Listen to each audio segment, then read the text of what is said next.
Oh. Should be all right, shouldn't it? 45.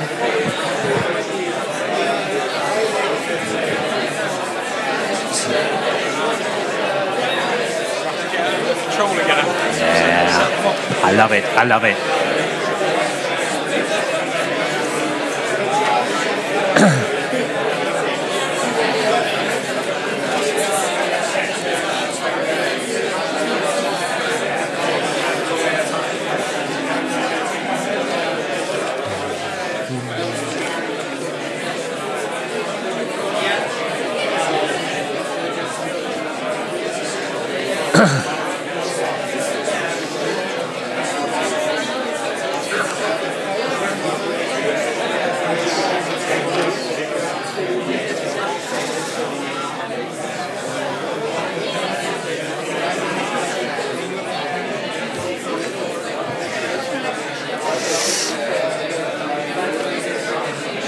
Okay.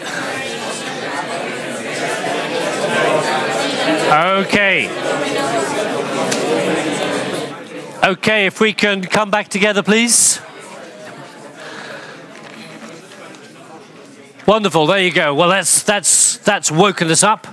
I was also woken up. I walked with a brisk pace from Schumann through to here this morning, so I shall be interested to know what I have ingested on the way, as well as some wonderful trees and scenery, because this morning's conversation is very much about that prescient issue of air quality, something that's been a Cinderella in our thinking for quite a while, but it's creeping up. It's now mainstream on the agenda. Every city is thinking, crikes, we need to do something. Maybe one of the most difficult issues to bear down and do things about, certainly in the short term. This morning, we're really going to try and open eyes, see some of the issues, the challenges, but also see where the momentum is. Where are the solutions? Who is making progress in actually tackling the issue of air quality? The brilliance also is if we can align air quality with issues of bearing down on climate change. So climate change mitigation, we have a win-win. So we'll be looking for those solutions that actually elegantly achieve multiple benefits for cities, for societies and the planet. I have a range of speakers to offer some thoughts and interventions that we hope will give you a pointer to some of the issues, the places where activity is happening.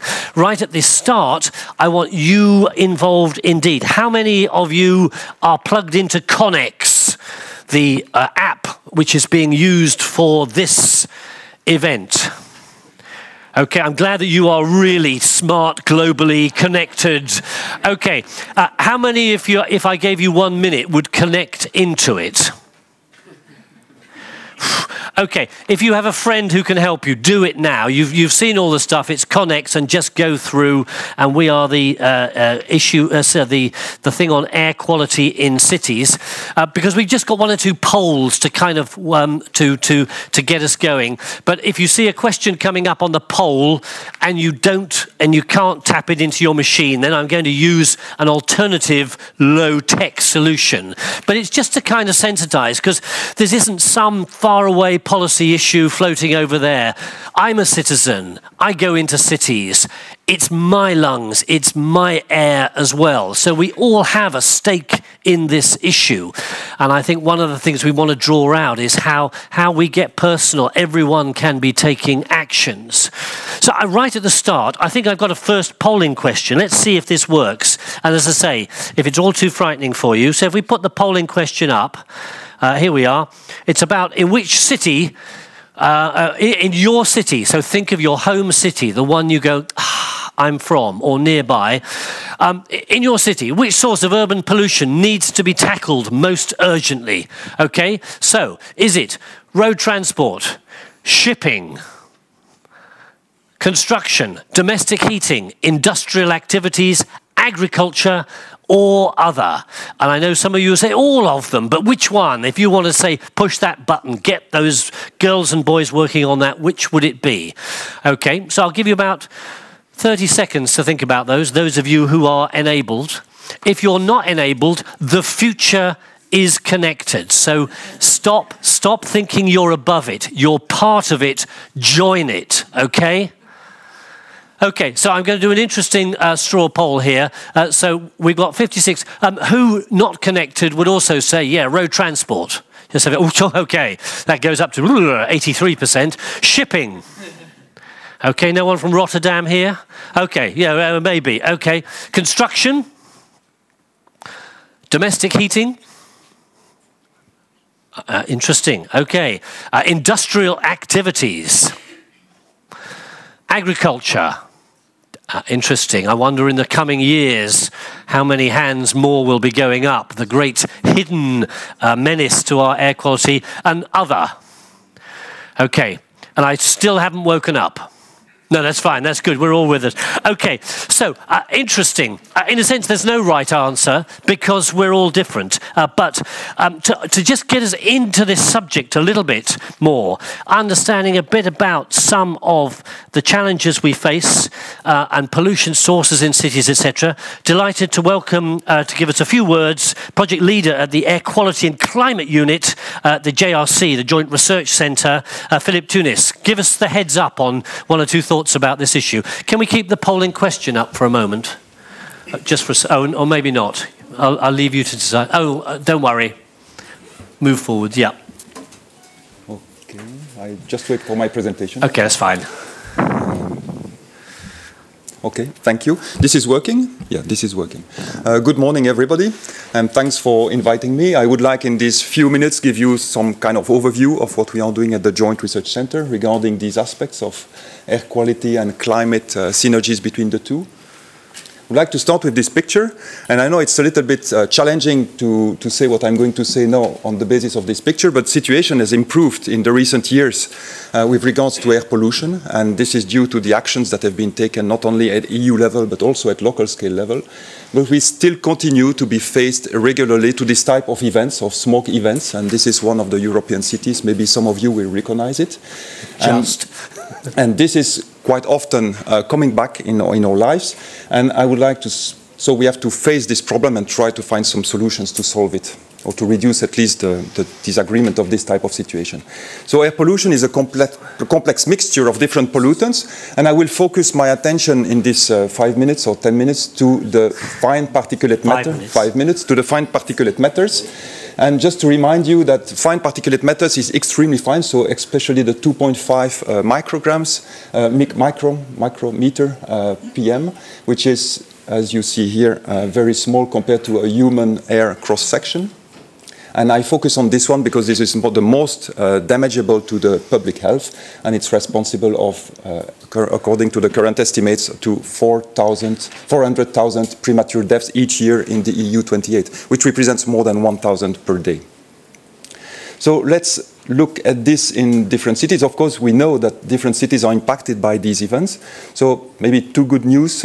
We are on the right-hand side of the spectra. These are the average concentration in different cities. Of course, Asian and African cities are much more impacted by air pollution, but you can see that many of the European cities still face problems.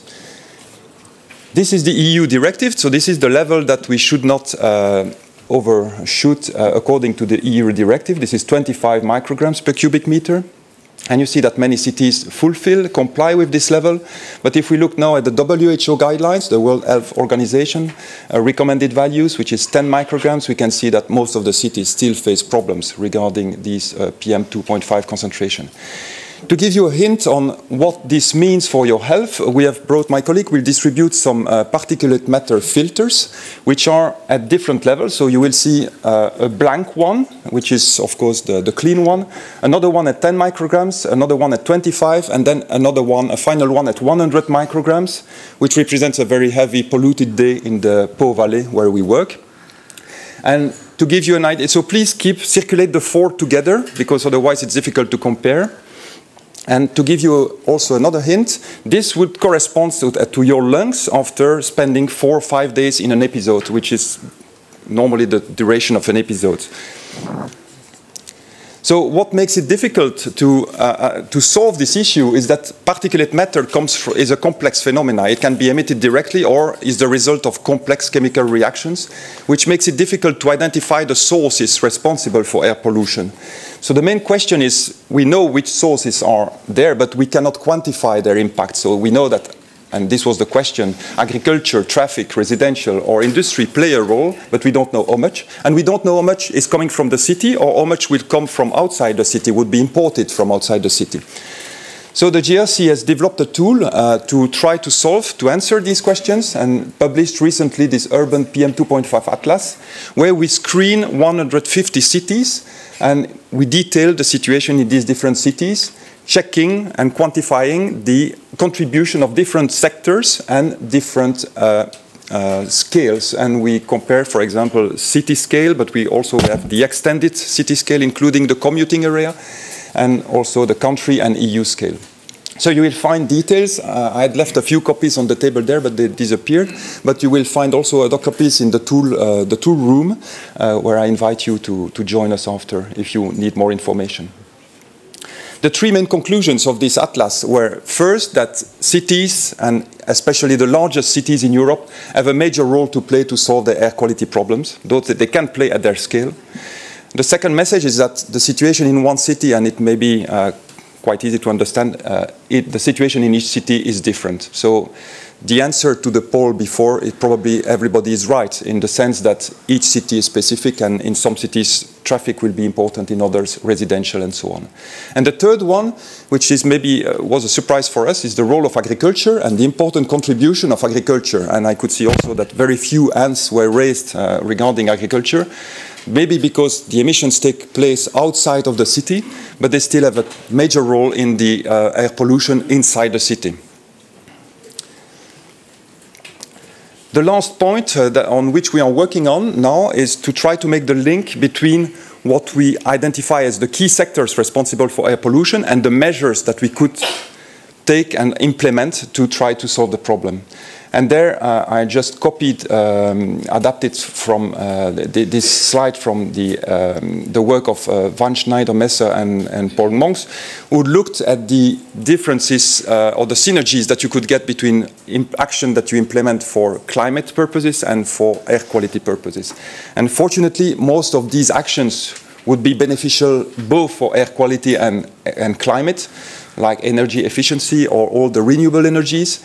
This would be beneficial for both, but we have to account for the fact that some of the measures will have a conflicting positions, like, for example, biomass burning and diesel, which are good for climate but not for air quality. We have also measures which are good for air but not for climate, like all the exhaust after treatment systems, which consume a little bit more fuel, but of course have a beneficial impact on air quality, and measures like the switch to coal, which of course has detrimental impacts on climate and air. So I will stop this introduction overview here, just mentioning that the tool that has been used for the atlas and the atlas itself are freely available on the web. If you need more detail, please come to the tool room. This is a little bit outside of the path of the Green Week here, so we don't see many people in the tool room, but you are kindly invited to visit the tool room and have a look at the tools there. Thank you. Philip, great. Thank you very much indeed for that introduction. Just come and join us. And how are our filters? Where have our filters got to? Okay. Well, is there another one on this side? Oh, lovely. Okay, keep them flowing backwards. The last one is disgusting. Is that right? Okay. So thank you for opening up this topic, and already you realise that we can just get a taster of some of the things going on. Hopefully it provides you the inspiration and the thought to connect through to websites, to tools, etc. What I want to do immediately is bring into the room some thoughts, some people who are part of this journey, both in terms of heightening awareness, but also doing something about it. There isn't a day goes by without an announcement from a city or a national government or something related to urban air pollution. So I'm delighted I've got a small initial panel here to offer us some perspectives, some thoughts on the issue and ways of tackling it, which we hope will just give you a flavour of some of the activity. Just to say, if you have managed to get into Connex, there is a little portal that allows you to ask questions or give opinions, so just flood them in, and as appropriate I'll have a look, and if there's something to put to our panel, then I will certainly do this. But this is one of 3 panels. I'm immediately going to come to, why don't we go to a green city, European Green City 2015, time flies by. Councillor Kaidad, Bristol City Council, you're part of the cabinet, you're right in there, a big city, a lot of air pollution problems, a lot of possibilities. Give us the heads up on what's going in your city. Great to have you with us.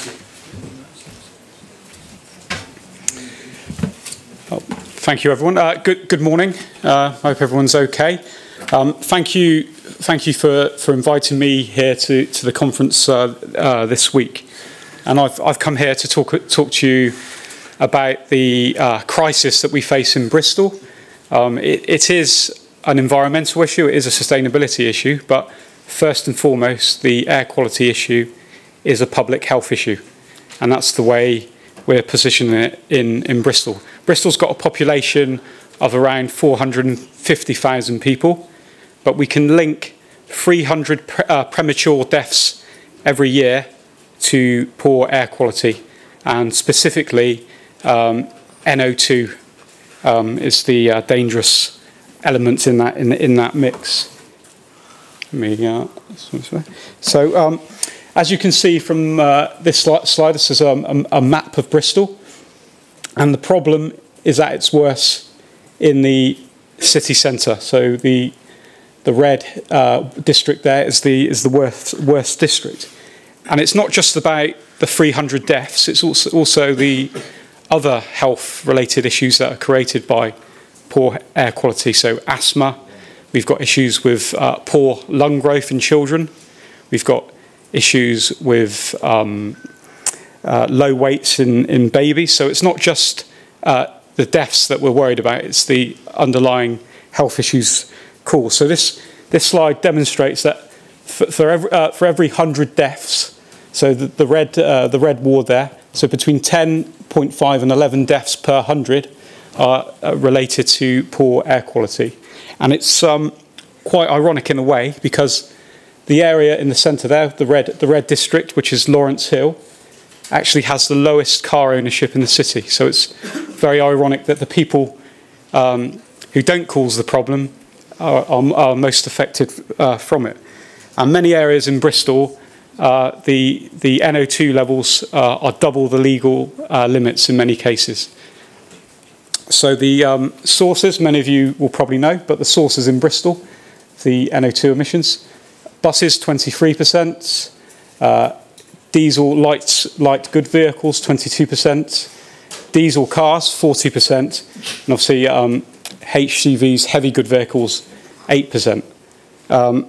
It's quite interesting with the LGV vehicles, actually the light goods vehicles, because we've seen a change in the economy recently, the explosion of Amazon, people like that, the deregulation of the delivery and postal markets. We've seen hundreds of new delivery companies on our streets, where previously we probably had 1 or 2 companies making those journeys. So I think that potentially explains why LGV is quite high. So those are the sources. So in Bristol, we're trying to come up with a solution. So the new Labour administration that came to power in 2016 in Bristol, it was a manifesto commitment that we would come up with a plan to deal with poor air quality. I moved a report at the cabinets in the city a couple of months ago that moved our strategy forward, and we're currently engaging with citizens on that plan. Some of the things that we found so far, there's a lot of confusion out there amongst the public. There's a lot of confusion between NO2, CO2. There's a lot of confusion because people were sold the idea of clean diesel cars a few years ago. So the public are confused at the moment.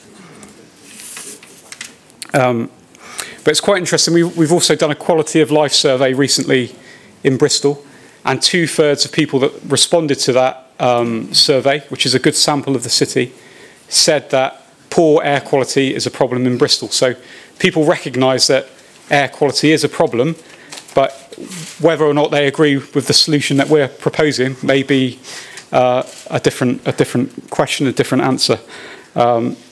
So what we're proposing is a clean air zone, potentially. We've currently got 5 options that we've put out for consultation.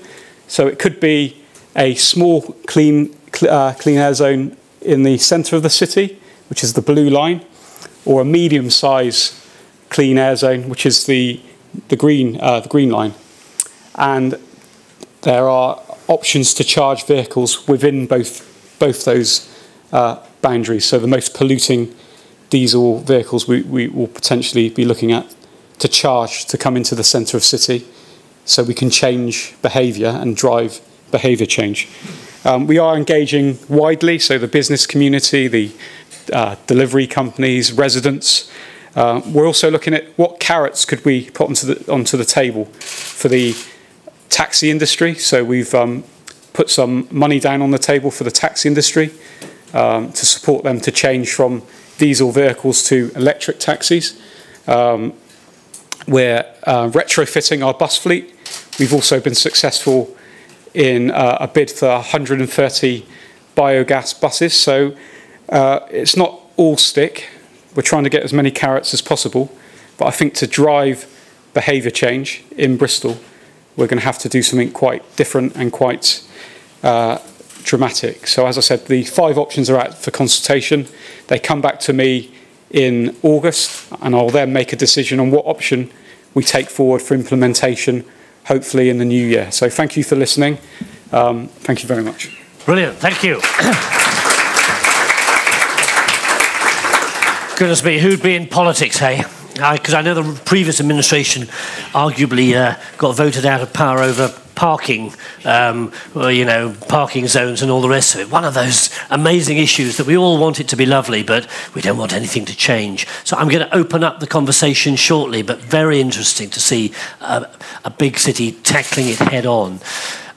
Clearly, transport is a huge issue in your area. For many other parts of Europe, it's not.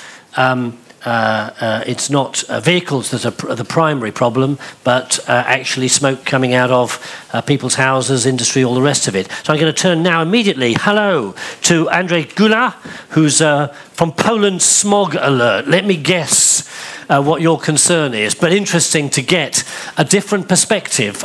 Do go over there, because I think you've got a couple of slides that this is different dimensions to this challenge. So just a couple of words. Just 2 pictures. Yeah, great. But thank you, Peter. Thank you very much. But when I got the invitation from the European Commission several months ago to the Green Week, I thought, why? Why they decided to invite me here to this room? And then immediately I realized that the reason is very simple, because I live in the city that is the most heavily polluted city in entire European Union, which is Krakow. Krakow is gorgeous, beautiful city, but we struggle with the big smog problem. This is our problem. And I thought I was invited here to come and to confess, to report. What have you done to change this situation? What have you done to improve your air quality? Or to confess how to survive in the most heavily polluted town in Europe? I invite you during the winter time.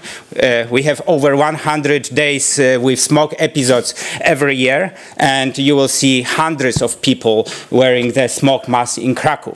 But then I thought that maybe the reason is of me inviting here, of European Commission inviting me here to this event is a little bit different and more optimistic than sharing the problem with you.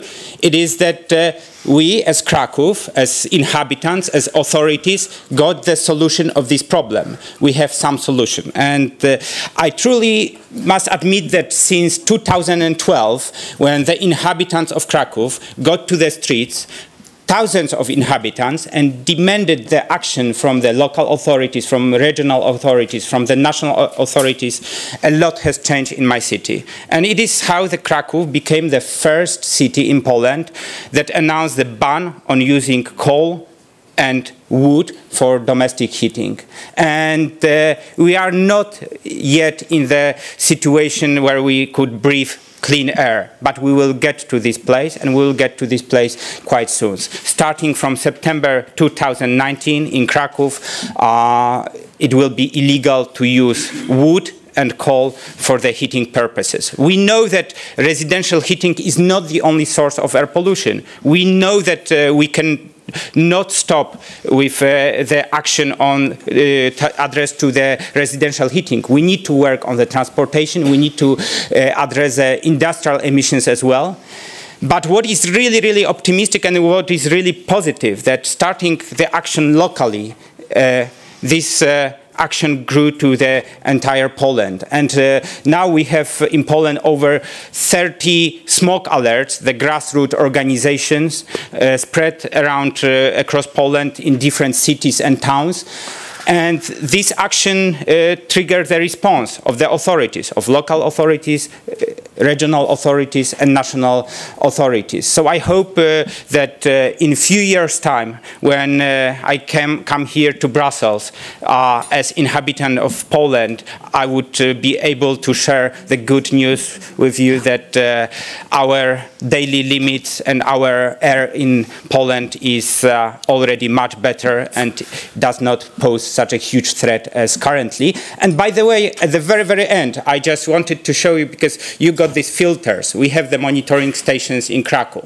After one day during the smoke season, the filter is absolutely black. This is something that you could say. But just to show and to prove that we have the problem is one thing, because you need to ring the bell. And people, when they are aware of the problem, they want to have the solution. But you cannot stop with this action. Ringing the bell is not sufficient. You need to show the solution, because otherwise people get frustrated very easily and discouraged. Thank you. Thank you, Andrzej.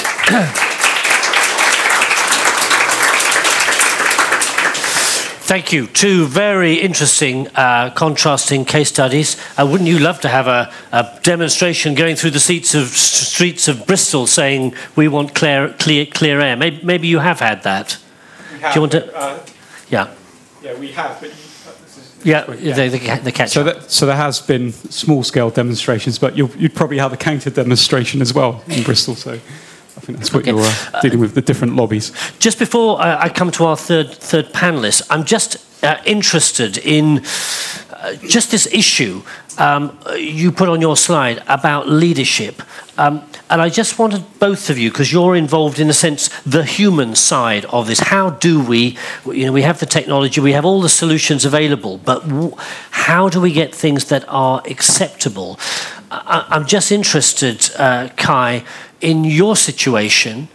I mean, this is one of the most, I'd say, toxic issues, that there's an awful lot of people say that anything you do is going to restrict all the freedoms that I enjoy. I'm just interested as to whether how you feel about the size of the can of worms that you are opening, or do you think we are now in a phase where everyone gets it and we now just have to find the right solutions? I think how we've positioned it is the right way to position it, as a public health issue, because people are less likely to argue with health issues than they are with interfering with their lifestyle, with how they live their life through their car and things like that. So, but I think it's also about, as I said, it's about introducing measures that change behaviour, but also carrots that change behaviour as well. So I think you have to try and get the balance right between carrot and stick with these initiatives. Personally, I would like to see a lot more carrots, but obviously we've got finance constraints. We've got issues with the amount of money that the government are going to put on the table.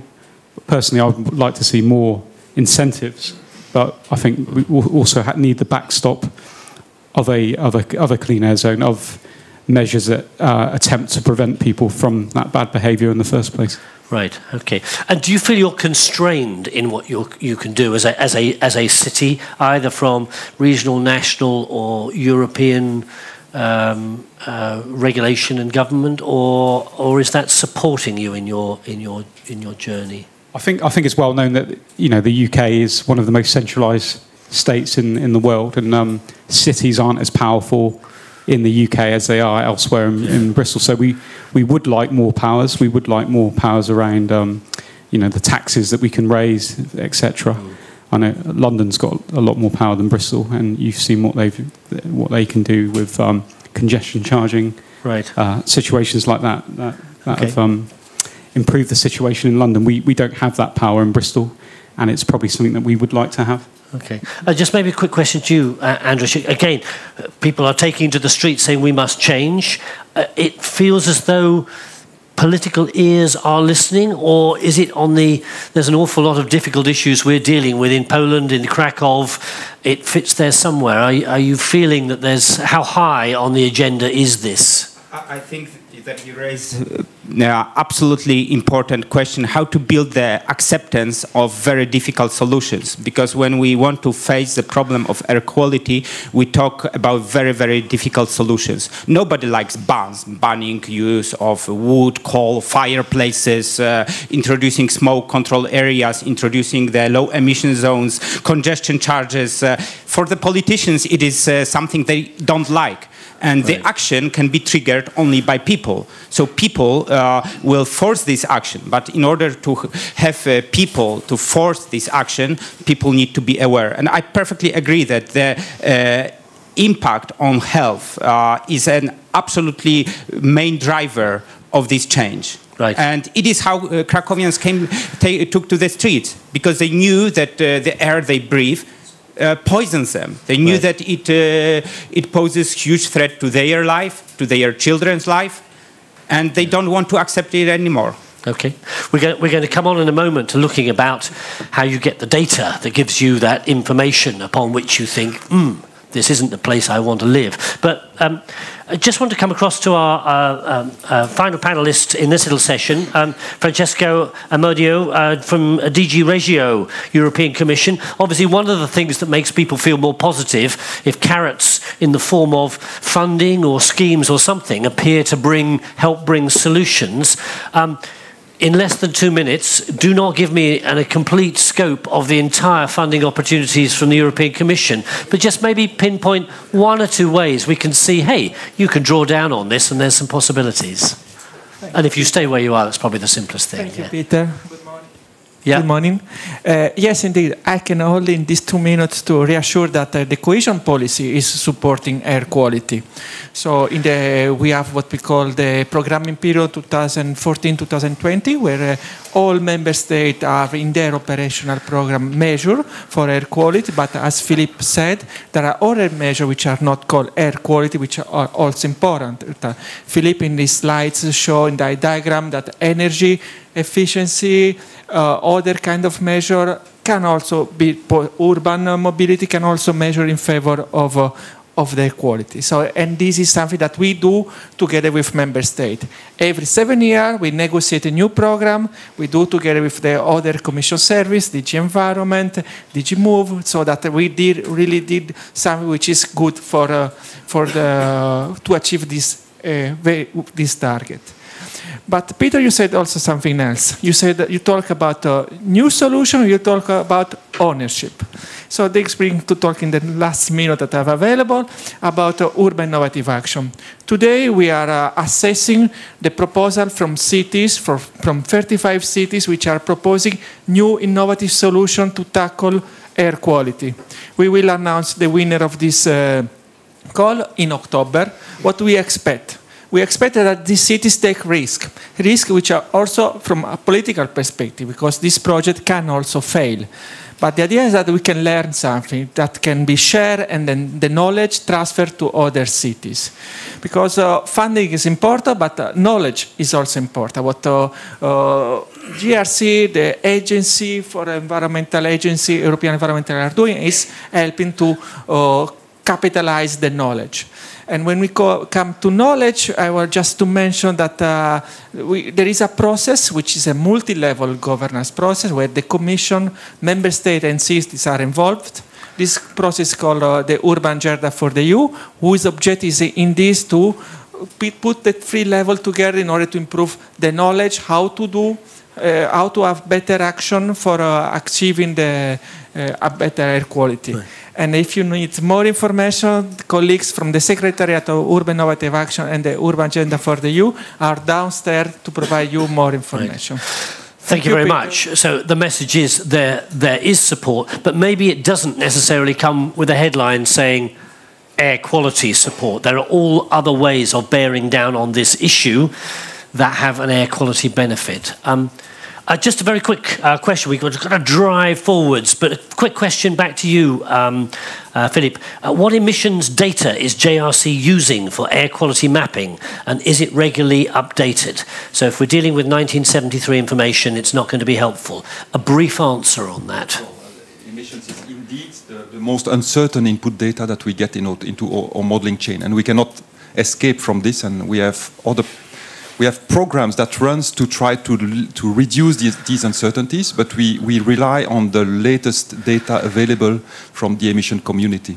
So this is regularly updated, but again, this is the most uncertain data. So we have to work quite a lot, and if efforts needs to be put somewhere, I think it's on the emissions. Okay, and if I were to push you on that, are you fairly confident that the data you're working on is a good reflection of what I'm breathing in the cities around Europe, or has there been a very interesting academic exercise, but it doesn't bear reality to my lived experience? Well, despite these uncertainties, we have different models running, and I think they are compared regularly to measurements, and we are quite confident that these models are accurate enough to capture the main phenomena in the atmosphere, despite all these uncertainties. Okay. Well, that beautifully leads us on to the next bit, which is about data. Can I first of all thank our initial panel, if you would just like to take, and do enjoy Green Week for all its good things. Brilliant, Clara. So I want to move on to looking at the issue around information. I've got another polling question for those of you who are still with us on polling. So I've got a question about access to good quality information about the air quality situation in your city. So here we go, just to keep you awake and alive. You, in the home city, do you have access to good quality information about the air quality situation in your city? We have none. We have incomplete, satisfactory, good, very good. I have no idea. Oh, there isn't that one. Okay. So, and in the room, if you're not voting, just interesting, your knowledge in your city. Do you have good quality information about air quality? We have none. Okay. As far as you're aware. Incomplete. Quite big. Satisfactory. Okay. Good. Very good. Supremely wonderful good. Okay. Okay. And just interesting, I have no idea. Okay, interesting. So that's quite interesting, the response there. I'm going to invite now Martin Adams from the European Environment Agency, acting head of Air and Climate Change Programme, and you are very much involved in the Air Quality Index. So tell us how we can become good, very good, or superb. Yeah, thanks very much, Peter. A great pleasure to be here today. We have just a few minutes to look at a new tool for the European public, for citizens, that allows people to access air quality information in the cities where people live. We can see here, personally, I think it's a right of people to access information on air quality. Often people don't know where to go, how to find it at the local scale. It is difficult. This is why last year, and even the year before, we've been working with the colleagues in DG Environment to come up with a new tool to allow people to access official European data on air quality. So if we can just have the cover page of my presentation, just to give you a feeling of what it is we're talking about. Fermez le widget. The Air Quality Index, as I said, it's based on official data that is fed to the European Environment Agency from across the countries in Europe, not just the member states, but also the other countries that we cooperate with. One of its benefits is that it takes the complex air quality information and tries to convey it in a very simple way. So we combine different pollutants, and using a colour scale, people can easily see the current status. And the beauty of it is that it's up to date. So just within a couple of hours after the instruments have been measuring the air quality at the streets around the cities, we can see the information feeding through live to us, and we put it out there for the world to have a look at. There's a huge demand for this sort of information. We've had hundreds of thousands of visits, millions of hits in the 6 months that the index has been up and running. Now, the focus of this presentation is very much an interactive one. So I'll lead you through a live demonstration of the website, and then I suggest we take a couple of minutes, and you can also access the index live on your own smartphones. If we go to the next slide, you can see the web address of the index. Access it at this URL, airindex.eea.europa.eu. Or even easier perhaps, just go to Google, put in Europe Air Quality Index, and bang, you'll get the link straight away. When you click on the link, this is the view that you see. And if we use the search box, just to give you a feeling of some of the functions, if we just type in Brussels, just for information,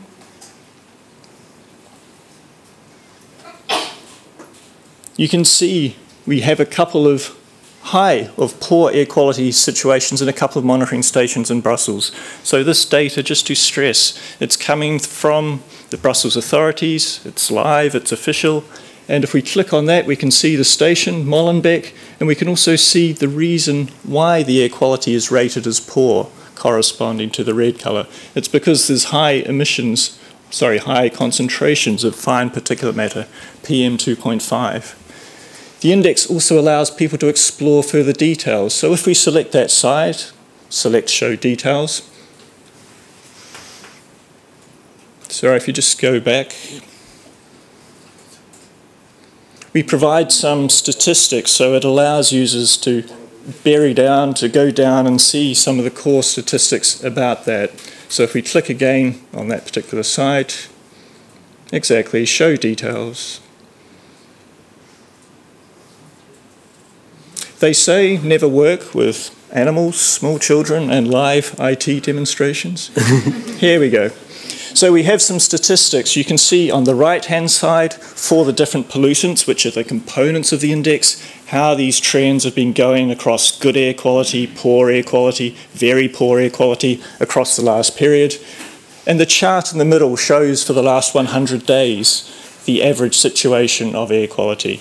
It's very important to say this is hourly data that's coming into us. It's not the annual average data, so you can't use these values to compare to the official EU standards. That's a very important sort of health warning, if you like, we provide to users. The index is there, as I say, for people to use. What we found as well is it's been picked up a lot in the media. Many countries, several countries in Europe have actually embedded this index in their own National Environmental Protection Agency pages. We're having good experiences talking to the countries. And a final point before I hand over to you to access the index on your phones. I think it's been a very helpful exercise for us as well, because what we've seen is that some countries are not reporting data. We've had a lot of struggles getting some countries to send the data through to us, and we have seen since the index has been up and running across the last 6 months, we've had 4 additional countries joining. So Cyprus, Estonia, Bulgaria, and parts of Italy are now reporting data through to us. So it's a very simple tool, just putting information on a map of Europe, but it really helps drive and improve access to information from our perspective. So with that, I would suggest we just hand over to you. Have a look at the index, have a look at the cities where you live, where you're coming from, where your hotel is tonight, and just see what the latest air quality is for you. Okay, good luck, or peer in on someone else's phone. Who's going to have a go? Okay, very good. Who is not going to have a go? Who is not going to tell me they're not going to have a go? Okay, well, look, a few people have a go. I've had a go. I've gone to Bristol, because I'm kind of not too far from Bristol. So have a look in if you can. So I see it's okay. I can be alive today. Just interested as I look, can I get historical data? Can I find out what it was like in January or last year? Yep, you can, but not through the index. At the European Environment Agency, we have other tools for people who are interested in accessing a whole bunch of data. we did really think about how much past data to make available to people. We decided on a certain cutoff. But certainly if there's questions, send us an email. Everything is online, the data that flows through to us. Right. But just to challenge you on that, if I wanted to write to Councillor Dodd and say, do you realise that air pollution is higher than it was last year? I can't do that without doing quite a bit more research. I've got to start sending you emails. Is that right? No, we have another viewer online. You just need to search. Go to the European Environment Agency homepage. You can access the information through a similar viewer. Okay. It's quite easy. Are you doing any analysis on who is accessing your information? Not yet. It's been up and running for 6 months. We know we have a number of public inquiries coming. It's a whole range of people coming. What I would like to do is exactly as you suggest, really get a better feeling of who's accessing this information.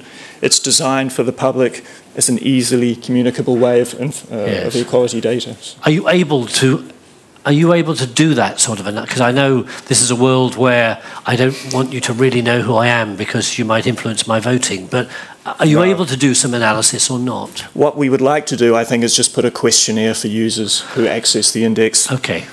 Anyone is free to use the questionnaire or not. It would be very much up to them. Because if it said all the hits are from university departments around Europe, you'd probably be getting a... That's not our target audience, correct. I would say. Okay, that's fine. Okay. But you've not done anything so far not on yet, that? No. Okay. Just interested, has anyone got in and or has a quick question to Adam?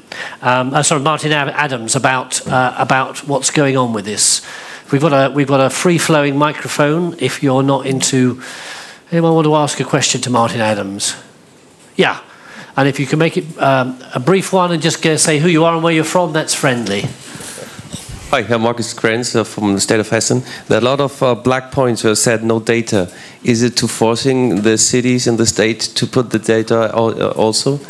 Or is it just that this is upcoming in here? I think forcing is a very strong word. I think it's just being transparent that we know there are monitoring stations in those locations for which we're not receiving the data. But you're absolutely right. If I was in a city that was a black, I'd want to be nudging. Okay, interesting, very interesting. So maybe others of us can use this tool in ways to influence change. Yes, right at the back. Yeah, thank you. Jens Miller from Transport and Environment. One question, there's many citizens across Europe measuring data now. Are you looking into possibilities of combining official data and citizen science?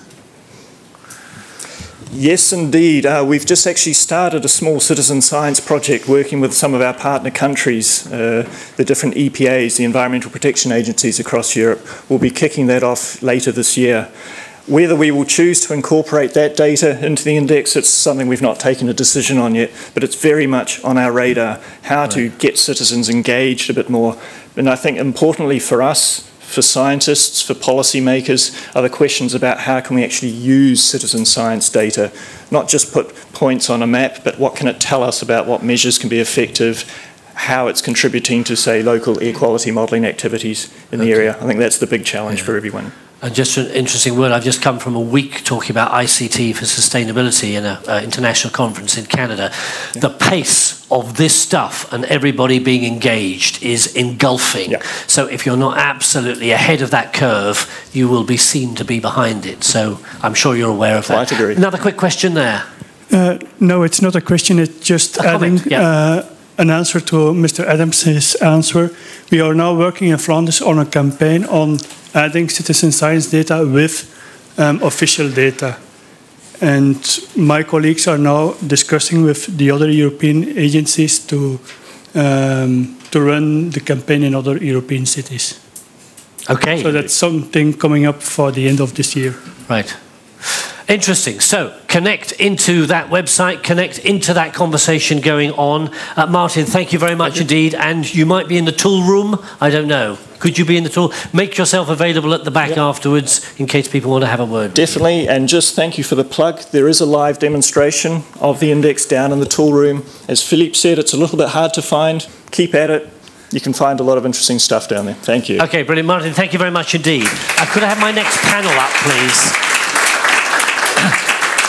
So I have some more wonderful people to offer just some inspiration, some thoughts about what they're doing, which is really kind of driving us forward. First of all, Matthias Sinn from the city of Essen, head of the environmental agency there. Essen has a lot of problems, realises it's got a lot of challenges, but it's also wanting to get on top of it. So Matthias, I wonder if you'd like to just offer us a few words on what is going on in Essen. Thank you very much. Good morning. Could you please open the presentation? Thank you very much. I'll jump over some pictures, just a little bit strong time frame. So, a view on the city, city map. What you're seeing is the city of Essen, and think about that Essen is the center of a conurbation with other cities. We have around us Bochum, Oberhausen, Duisburg, Mülheim, cities with more than 100,000 inhabitants. All. So what we are facing is the problem that we have some highways crossing the city and some A streets crossing the city too, for more or less the commuters coming from north to south, coming into the city, going to Düsseldorf, and so on. And lots of them, it's white closed. That's it. This is a bad smog day, is it? Or are you okay? Okay, they're working on it, so it'll come back in a second. Beijing at the moment. That's right. It's at night. Yes. So what we have is a fortunate island, because we haven't so many problems with air quality.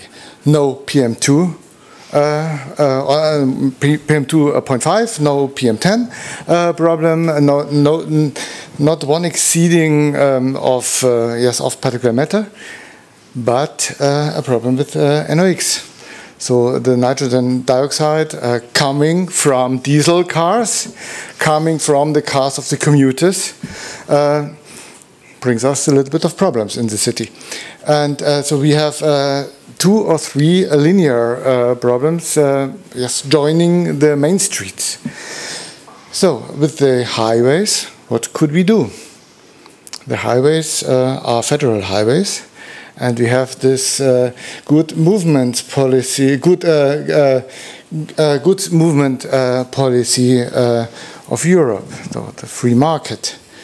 Can we ban all the diesel lorries, all the diesel cars on the highways?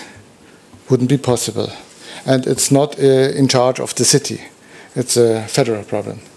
The A streets crossing the city from north to the south, there we could perhaps, if politically possible, ban diesel cars. But what would happen?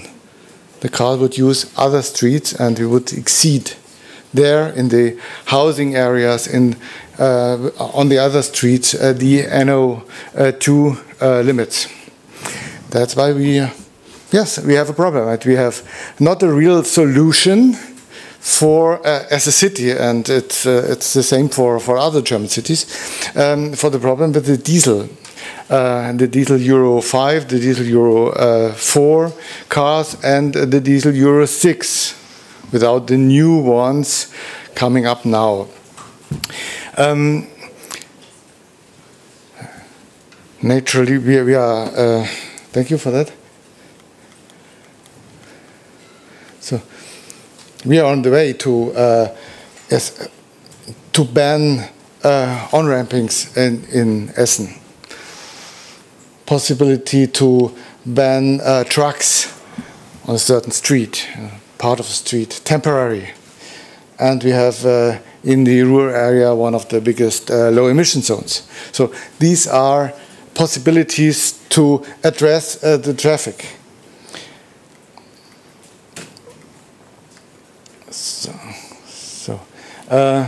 What we are discussing now is can electromobility help us? So it can in the pedestrian zone with logistics, and the police with their logistic cars as e-cars is helpful for us, and a lot of other things. Yeah, I won't mention all of them. It's a kind of a priority for public transport with a new regional train, with buses. Our buses are always on the level Euro 5 or EV. So we can't restore the cars that won't help us. And on those streets where we have the problems, there is no car traffic, no bus traffic, sorry. No bus traffic. So the restoring of buses wouldn't help us. But we are looking for alternatives like more public transport, like mobility hubs combined with parcel distribution points where people can come by train, commuting and taking his parcel at the mobility hub. Not to reduce the logistic transport in the city, and so on. So this was, in a nutshell, just some glimpses. Great. Well, we will look forward to hearing and seeing more of what happens in Essen over the coming months and years. I want to add in another case study from Clara, a very interesting project that Chris Van Hoel is going to talk about. I think it's part of a Horizon 2020 program that was really looking at about citizen engagement in issues of air quality and change. So great to have you with us, and just a few innovation thoughts about what's going on there and messages that we could take home to inspire us in the journey forwards. Thanks for the time. Thanks for inviting. Morning, everybody. Just representing the Clara City project, so it's a H2020 project. We're a big consortium with 15 partners. We've got 6 cities on board, and our objective is basically to look at 6 cities, look at their current problems, and guide them through the whole process of finding what the solution is for their specific city, and help them also with the implementation process, not in the least in the citizen engagement aspect, because that's where the problem lies. I was given 2 or 3 minutes to give a few statements on solutions. I got 3 points I want to make. The first one is the solutions are at different jurisdiction levels. So one clear is the European level, and there is a clear example of, for example, the emission standards, which are very general for all cars in Europe. It makes sense here at the European level. So that's one very clear solution where cities have to take advantage of as well. The second part, for example, is the national level. So that means any fiscal incentive, company cars, and so on and so on.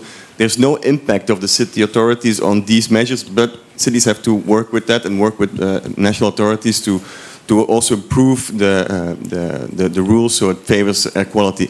But that doesn't mean, of course, that cities can't do anything themselves. There's plenty of leverages, policy leverages that most cities can have. Of course, the governance levels is very different between different European countries, like your Bristol already mentioned. Some cities have much more power than others. But a clear example is the popular low emission zone. That's one which is very popular throughout Europe now.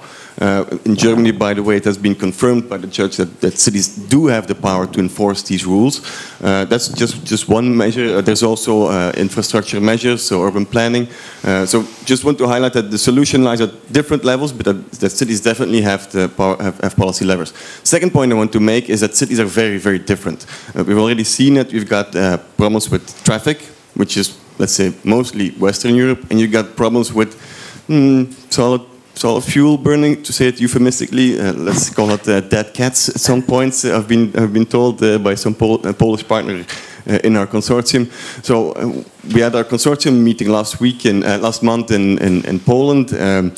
There was a graph of the role of contributions. Transport is 15%. I'm a transport modeler working on transport emission impacts. I was looking there, what am I doing here? The most of the sources are the burning of poor quality coal. So each city has got a different problematics, it's got a different solution. And the third point I want to make, and that's where we want to make a difference with Clara City, is that you got to work with the citizens. So actually the technological solutions to these problems, they're known for 5 or 10 years. You should ask the question, why have they not been implemented? The solution is simple. The politicians want to implement, but they also want to be re-elected. So you want to have this, you want to do things that will be effective, but you also want to stay in power. So you got to get the citizens on board. I remember when we got questions on a consortium meeting from locals in Poland on yes, but diesel cars, they produce so many NOx, and at the same time we had a full presentation on like this big stacks you just saw, and they're just negating the problem. No, this is the problem. You have to tell them, you have to educate them in part, you have to take them on board. So with Clara City we got huge engagement activities, different aspects, and we're targeting not just the usual active or knowledgeable citizen. No, we want to reach everybody, go to the streets, the less obvious people who are involved. And we got the number of engagement activities going on. I also invite to the tool room, by the way, we got a nice game, an app game, on mobile game. And there's plenty of other engagement activities which are trying to get from the bottom up to build the solutions for good air quality in different cities. Okay, some interesting things happening. I mean, just immediate question to you. Very interesting, and we will all be making our way to the tool room to see that game and other things. One of the challenges of citizen engagement is that you say, oh, yeah, we want to engage with citizens, and you kind of hear from a small number of people who are anti any change or blah, blah, blah, and think you're horrible and all the rest of it. We've got another set of people who are really enthusiastic about change, and then the other 80% of people are just getting on with life, just interested. And sometimes you can be led by the people who are really wanting change, or you can be frightened off by the people who really don't want change. Just interested from your experience. I don't know what the population of Clare is, but who's actually, what sort of number, what proportion of people do you think are actually engaged in this issue? Yeah. So the numbers we're getting at, for example, we're doing Delphi process, which is in different workshops in different stages, face-to-face, but also digital. I think we got an outreach of a few thousands per city. Again, this will likely be biased towards people who are already engaged. But on the other hand, we also have engagement activities on public events, just simply public events which are not per se air quality related, just where people are. You have face-to-face discussions with people, and indeed we're getting very interesting feedback, which is very contradicting at some point. And the last point I want to make is like the game, which is targeting young people. You can already see an interesting age gap. Like young people are much more easy to engage with the game. They're also much more open to change to measures which are more radical than older people. So we already see this gap, and we want to build, of course, with these different groups to make a coherent solution. And where are people seeing the leadership coming from? Are they seeing it coming from the public authority or from some thing, some organism, some campaign? I think most are looking at their local authority. I think the Polish example now with these smog alert, which is really bottom up, is almost an exception. It's a very nice example, but the most citizens seem to be looking at local authorities. Give me solutions. I want this, this, and this. Right, okay, interesting.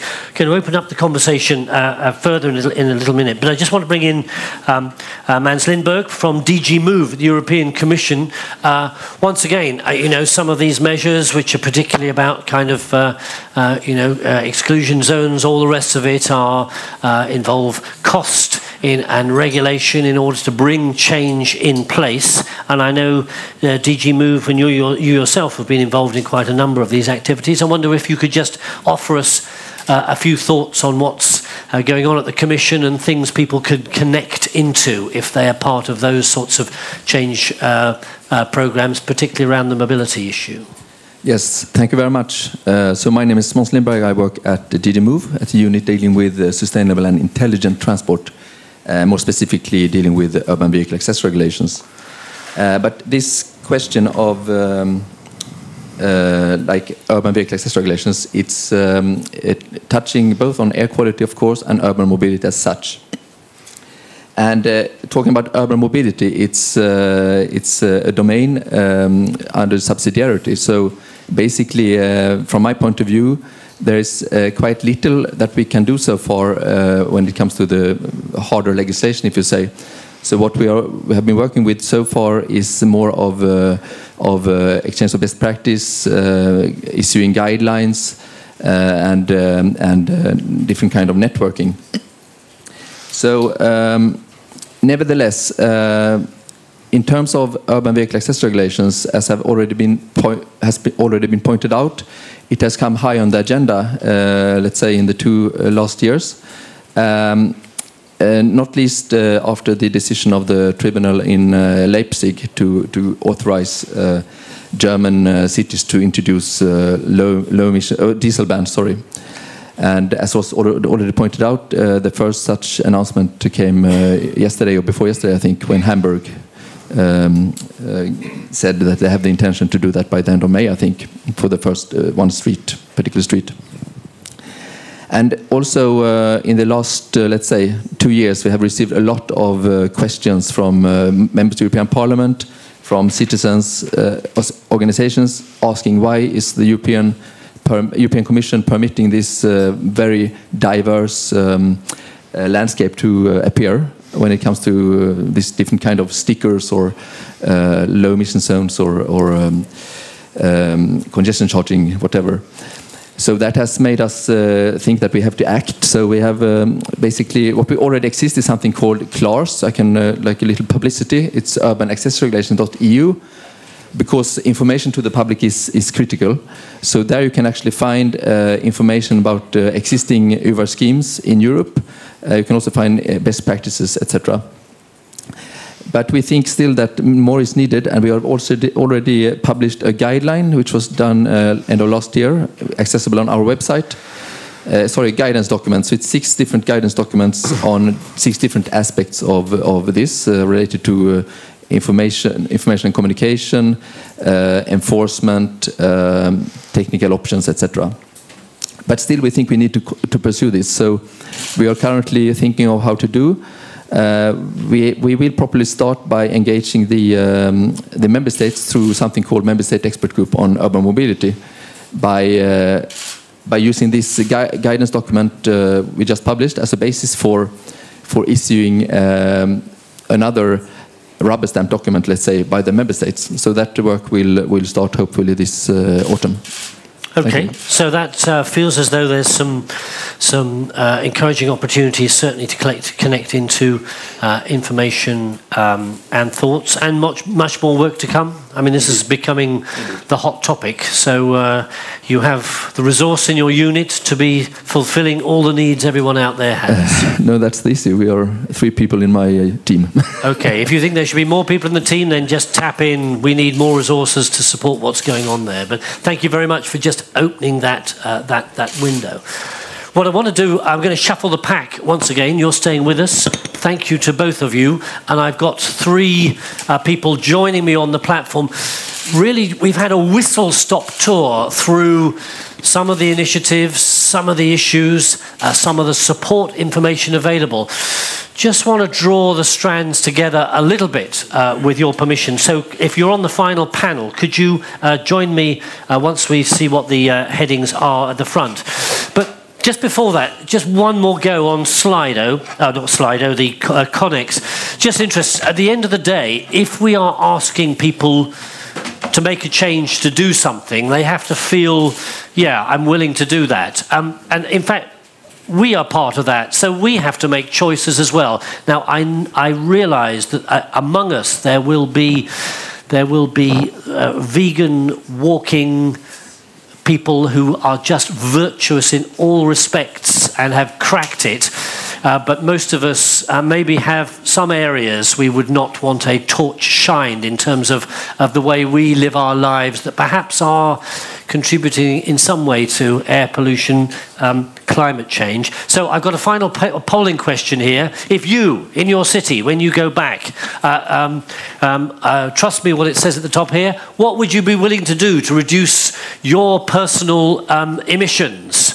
Okay, if you can take off Ferme Luigit, that's fantastic. Okay, so here we are. Here are, what are they? 8 things you could do. So number 1, install cleaner heating devices in your home, more insulation in your home, less heating, wear a pullover, a jumper, walking more, cycling more. I walked from Schumann to here. It was a joy. I could have got a bus and all sorts of things. Why? 30 minutes of almost health. Getting a cleaner car, okay? That's the engine rather than, yeah. Okay, car sharing, moving closer to work. There we are, all sorts of ideas. So there are some. And if you're not on Slido, this is your moment. We have CCTV cameras to make your commitment. Installing, I just want hands up. Of these, the one you're going to do, installing cleaner heating devices? Great, there we are, 3. Okay, insulating your home? Yes, very good. Heating less? Yeah, we all, yeah. Walking more? Yes. Cycling more? Yes. Public transport more? Yes, look, we can all do it. Getting a cleaner car? I've just done it. I'm just so boring at dinner parties, I tell you. Okay, car sharing. Okay, and moving closer to work. Right. Okay. Steady. Okay. So that's interesting. In a sense, those are all things that we are thinking about doing differently. If I could invite my final panel just to join me on the platform here, just so I can get a feel of what's going on. Clearly, if nothing else, this session has illustrated this is a multi-tentacled conversation. It's a complex issue. It is all about those urges. We need to do something. We need to change. We need to transform our cities in so many ways. Could it be maybe that the air quality issue is the driver of a leadership we haven't had for a while? I don't know. In this final session, I just want to, I've got a couple of our panelists back up from Poland, from Bristol, and from Essen. And I want to just get a bit of reality into this and thought. Because one of the interesting things is, when suddenly a movement gets momentum, we realize air quality in cities is an issue. There is a danger that we make the wrong or false moves in the best interests. I'm involved in issue of tropical timber out in the Congo Basin elsewhere, and suddenly we think, we shouldn't import any tropical timber, let the monkeys swing on it. No, we need sustainably produced timber and we need to buy it. And suddenly cities are saying no tropical timber, and we're destroying a market. So we can sometimes have perverse consequences from well-meaning things. And I only do that as a little introduction to our fresh panelist. Few thoughts. Dirk Bostiels, who's from the Association for Emission Control by Catalyst. And I'm just interested, I don't want a big speech, but just a couple of thoughts. We've heard that there's quite a move, ban the diesel, demonize the diesel. That seems to be a growing popularity.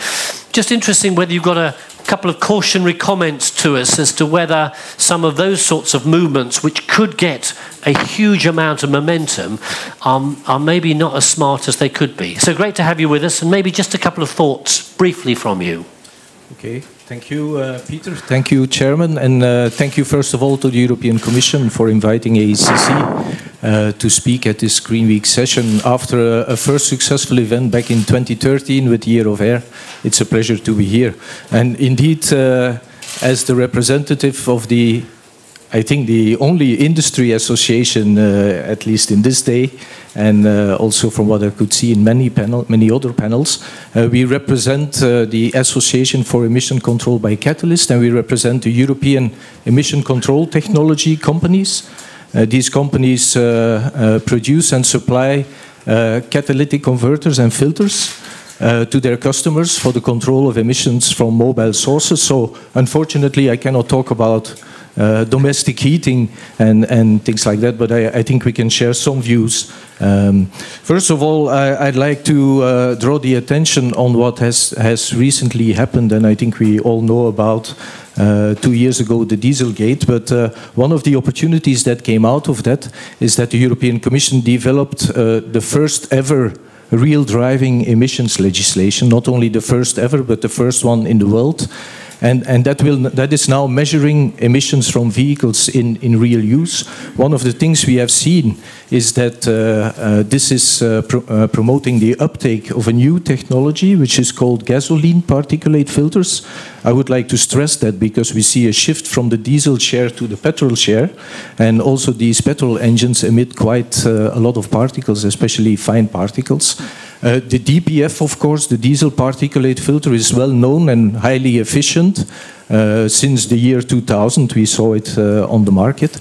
And then specifically with regards to NOx and NO2 being a part of NOx, of course, there are several technologies available, catalyzed technologies such as SCR and Linox traps, but also engine measures that can help to control NOx emissions. And there we say we actually need a combination of all these technologies to have a proper NOx control. And with Euro 6, and we know the whole story about the differences between the early Euro 6s and the most recent Euro 6s. These technologies have been available, but they have to be properly integrated, and they have to be matched with each other to have as well NOx control in low load as in high load emissions. Now, there's a lot of, as you rightly mentioned, there's a lot of confusion around diesel now. And what we like to state is, what we like to see is a more balanced approach in the diesel debate. We would clearly like to see differentiation between the old diesel technology, which we can say there's a problem, it's dirty, but modern diesel technology is actually very cleaner. And we have demonstrated that through several projects, which are, the results are available on our website. And what we did more recently is we launched as AECC a diesel information hub. So not an app, as many others have introduced today, but a traditional website where you can find in one place every information, all suitable information regarding modern diesel, differentiating modern diesel from the old technology diesel. And to conclude, of course, we promote the uptake of the new technology, the replacement of the old car fleet, but we can also talk about retrofit solutions. We have been actively involved in retrofit for heavy-duty vehicles, such as buses, for example, in cities. But we are now also starting to develop ideas for retrofitting cars, in particular diesel cars. Okay, interesting. I don't want to lurch too fully into a debate about catalytic converters, diesel, all the rest of it. But in a sense, there's a principle here, and I maybe like to come to just to both Kai and Matthias on this. That, you know, there's a tsunami of demand for change here. You're seeing you've got to do stuff. There seem to be obvious fix solutions. I'm just interested as to whether there is a danger that on a political momentum we actually make some decisions that we may regret because they're not the smartest decisions. Because it's great to say, I have banned diesels from my city. Is that the smartest thing to do? And I'm just interested, maybe start with you, Kai, as to there's nuance in this conversation about what the smart thing to do is. Yeah, just to come back to the issue on diesels, I think it's a bit like the smoking debate. You know, we're trying to get people to stop smoking, and I think what we've just heard is a bit like saying, don't smoke Benson and Hedges anymore, but move over to menthol cigarettes. I think you know, all kinds of smoking, whether it's heavy cigarettes or light cigarettes, is not the right message. So I think with the issue on diesels, I think we need to say to the car industry that we need to move very rapidly to electric vehicles, hydrogen, etc. We need a carbon neutral industry, and I think this obsession still with diesel and fossil fuels is not the right approach, and I think it's totally out of step with the public, to be honest with you. Okay, I want to, Matthias, I believe some diesel cars are manufactured in Germany. So you are, you know, it's a political, Angela Merkel has stepped somewhat clear of this issue a little bit, but I just wonder, again, this, you know, that is what Kyle has said is what a lot of people are saying. Let's not nuance, that's where we're going to. Just wonder in the Essen case, what the conversation is about nuance. Okay, first of all, we are facing one pollutant. This session here is discussing air pollution or air quality and climate change. Mm-hmm. And what Mr. Bostil mentioned was that we have to have in mind that when we change from diesel to gasoline, we'll increase the CO2 emissions. So it's always things happen together. That's why it's a little bit difficult for me to ban diesel at the moment. The diesel is a great engine. It works very well, but it's very hot. And that's why we have those NO2 emissions with these cars. On the other hand, there are much better solutions for mobility in a city. That's not the individual car, but the bicycle, but the public transport, and. Right. So it's always this mixture, and we have to find the solution, and each city has to find its solution. But what we can do is to learn from others, to learn from Copenhagen, to learn from Münster, to learn from other cities like Utrecht that use bicycles for years, and so on and so on and so on. So. Okay, I just want to see whether anyone else has a comment.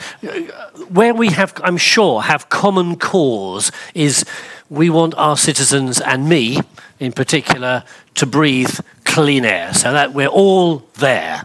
But we maybe have some different thoughts. Just on this particular issue, I'm not going to dwell too much more, but and it feels that somehow we need to come together and have a thoughtful, evidence-based conversation. If anyone just wants to chip in, just a thought on this topic. Lady right at the front here, and again, we're hitting the end of time, so just a short thought. Denning from Fuels Europe. So yes, you're going to predict what I'm going to say is going to be fuels based, but not at all. I mean, we're looking to have different options in this, and I very much appreciate what you're saying from the Essen point of view, is that looking to different solutions and looking what the real problem is. Kai, no offence, but I think just saying diesel is too vast. You need to look at, as has been talked about as well, about the age of vehicles in your city. Perhaps they're very old, and we know full well that that's the link, is the older diesel has caused problems, and we recognise that. But we have to look at the source attribution rather than the actual, just a global, holistic, nice word that seems a nice press statement, ban diesel. It's not overnight. That, as has been said, is a good technology. It has been being improved, and going forward to Euro 7, it'll be even better. Okay, did you want to just briefly respond to that? I'm not saying ban diesel, and the plan in Bristol isn't about banning all diesel vehicles. It's about non-compliant diesel, the older diesel. What I'm saying, going forward, we need to move a lot quicker to an environment where we don't have automotive industry based on these polluting fuels. That was my point. Right. Okay. I'm just going to take a couple more very quick comments. One there, and then one right towards the back. Hello, good morning. My name is Vasilis Christafidis. I'm a consultant here in Brussels. I always like to follow the money. So for, let's say, an example, if you have considered increasing the tax for the citizens, and let me put an example. I have a car. It's quite expensive. I pay TVA, the VAT. I use repairs. I pay the VAT. I use fuel. I pay the VAT. So whatever I use for my car, even buying or operating, it's costly for me, and it gives benefit, let's say, some income for the budget of the municipalities. If that goes away, and the momentum at the time is that you have the money to finance the projects for bicycle lanes, electrifications and so on. If that goes away, have you considered an alternative funding position for your plans? And as the Commissioner representative said, it's an issue for each state. It's not something that the Commission can do. So when that money goes away, what are you going to do? Because if you plan something, this needs also, it generates operational cost. In 3 years, you would have to finance that development that you have today with income coming from a non-existing source anymore. Right. We have that in diesel electrification and so on. In California, it happens also to electric vehicles. So is there a plan? Is that explained to the citizens that in a few coming years they would have to increase the environmental tax? How is it called in every state? Thank you for that. I won't be able to take the comment from the back, I'm afraid, because we've hit 11 o'clock. But I just want to get a one-liner, okay? And I mean a one-liner that's about that long, not that long. just as we move back to our cities, making change, trying to connect air quality with bearing down on climate change, if there was one message or urge or thought, creative, I'm glad I came to this session, because what would it be? Kai, I'm going to start with you, and don't make it a response to everything you've heard. Just a one-liner. The message from Bristol is action. We need to do something, and we're going to do something about air quality. And joyous, coming from a political leader. The message from Essen. Healthy city. The message from the association. Well, a bit longer than the two previous ones, I'm afraid. But the future, you'll lose them. You'll lose them. The future will be a mix of different powertrains, and we focus a bit today too much on cities. There's also rural and everything outside. And of course, the ultimate goal is zero-emission vehicles. But in between, we have to be very realistic, and we have to also have a future for clean diesel, electrified engines, hybrid engines. Andrzej, and I leave the last word to you, Andrzej, because you're not in the midst of this. You will be, but... It may be a little bit longer than one sentence, okay. But what I think is absolutely crucial is that the solution needs to be really well thought. Regardless what kind of the sources we are talking about, if we want to solve air quality problem, we need to define this problem, and we need to define the sources, and we need to define the solution. This solution needs to be well thought and well prepared, but moreover, it needs to be well communicated to inhabitants. And the very, very last thing that I think this opinion poll was very, very interesting, because we did it a few years ago, and we did it this year in Kraków, in Poland, and people were not aware of the problem, and they were not aware of the solution. So they wouldn't say why the ban of coal and wood is necessary in Kraków. We don't know. We would say, oh, maybe industry, maybe other sources of pollution. So solution needs to be well thought and well communicated. And okay. That's brilliant. That's fantastic. That's a Polish one word. The gift from Clara. So, ladies and gentlemen, we hope you've been somewhere stimulated, a nudge, a thought. Goodness me, there are information sources to connect into. The bottom line is we need more thoughtful, transparent, clear information as a basis to take action. But we need to take action, and we need to take smart action.